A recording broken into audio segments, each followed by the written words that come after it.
आप सब लोगों का इस शॉर्ट नोटिस पे रमज़ान में आने का बहुत शुक्रिया।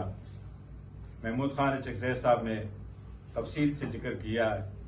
मैं अपनी बात को कन्फाइन करूँगा जो जाफर स्पिक ट्रेन का वाक़या हुआ है। ये पाकिस्तान पे ज़ख्म लगा है। दहशतगर्दी का वाक़या चाहे वो KPK में हो, चाहे वो बलूचिस्तान में हो, चाहे वो सिंध और वो पंजाब में हो, वो पाकिस्तान पर है। दुनिया में कहीं इसलिए यह जख्म पाकिस्तान पे लगा है। अल्हम्दुलिल्लाह इस बात पे खुशी है कि सिक्योरिटी फोर्सेस ने बर वक्त कार्रवाई करके ये बहुत एक टफ टेरेन में एक अच्छा ऑपरेशन करके APS जैसे सैकड़ वक़ुआ रोनमा होने से बचा लिया। हम सिक्योरिटी फोर्सेस को खराज तहसीन पेश करते हैं। वो डेली बेसिस पे कुर्बानियां देते हैं, उनका एहतराम करते हैं और एतराफ़ करते हैं। ये जो दहशतगर्दी है इसकी जितनी भी मजम्मत की जाए वो कम है। ये फर्स्ट टाइम है कि हमारे सिविलियन को भी टारगेट किया जा रहा है और मिलिट्री को भी टारगेट किया जा रहा है।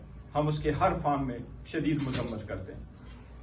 पाकिस्तान तहरीक इंसाफ जो इस वक्त सबसे बड़ी पॉलिटिकल पार्टी है, हमारी जितनी भी डिफरेंसेस हो, लेकिन ये मुल्क का काज है, ये कौम का काज है, ये एक इंसानियत का काज है, ये पाकिस्तान की बका का सवाल है। इसलिए हम इसकी मजम्मत करते हैं और हम ये अपील करेंगे कि पाकिस्तान तहरीक इंसाफ इसमें लीड लेगी। हम चाहते हैं कि इसके लिए सब मुतहद हो, अपने हर नजरिए से बालातर हो कि मुतहद हो। इसके लिए कोऑर्डिनेटेड एफर्ट्स हो, इसके लिए कोऑर्डिनेटेड कोशिश हो ताकि दहशतगर्दी का मुकाबला किया जा सके। हमें बड़ा दुख और अफसोस के साथ ये कहना पड़ता है कि कल भी वजीर आजम ने जो स्पीच की है उसमें सबसे पहले उसने पाकिस्तान तहरीक इंसाफ को हद पे तनकीद बनाया। वज़रा ने भी असम्बली में किया है तो तनकीद का निशाना पाकिस्तान तहरीक इंसाफ को बनाया और एक लफ्ज जाफर एक्सप्रेस ट्रेन पे किसी ने कुछ नहीं कहा। पाकिस्तान तहरीक इंसाफ इस वक्त 70% पाकिस्तानियों पर मुश्तमिल एक मकबूल तरीन जमात है।